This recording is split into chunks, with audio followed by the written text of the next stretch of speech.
concept number one was the one that actually the community finally selected as the chosen one.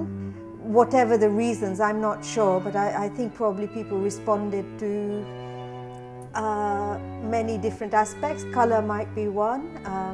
I think also people would have recognized a lot of their input in the design. I think this one is a lot more detailed and it represents more of the community work. So I think there are many more recognizable elements within the design that people will pick up on.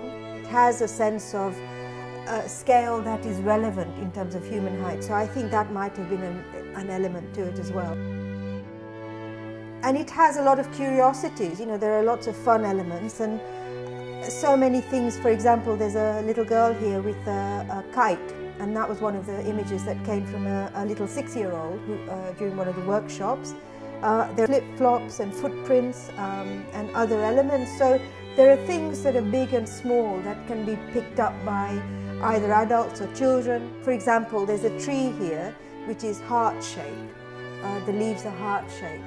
And that came from a lady who made a design with heart shapes, you know. So the things have transferred, and I wondered whether, you know, there may be individual interpretations of what the design means to sort of people and how they might title it. We had workshops with the Historical Society, and they were very curious, you know, about how the work would, what would happen to the work, and we had some initial sort of designs that they made.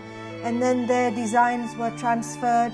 So there's an area here which really represents a sort of the Historical Society itself, and there are imprints of tools, you know. So now this one here is one of the older boats that was painted by one of the older citizens. There's a bicycle here as well, because one of the ladies, you know, is very well known, and she actually is an Australian champion.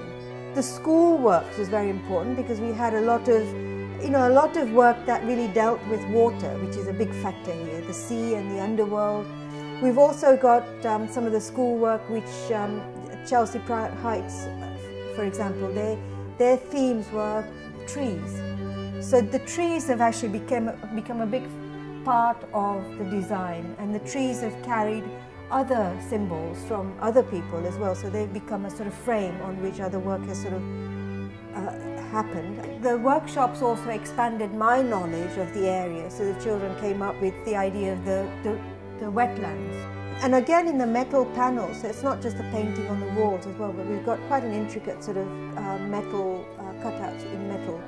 So a lot of the work here comes from the children's designs as well. My process has been to really take those individual shapes. So people have sort of drawn, this is for example a cutout shape that was made into a collage. I took those shapes and scanned those shapes and then manipulated the sizes. So the shapes have come very directly from the work itself that the participants have done. So it was actually a really pleasurable process. I really enjoyed that part of it very much. You know, in fact, all of it's been great fun.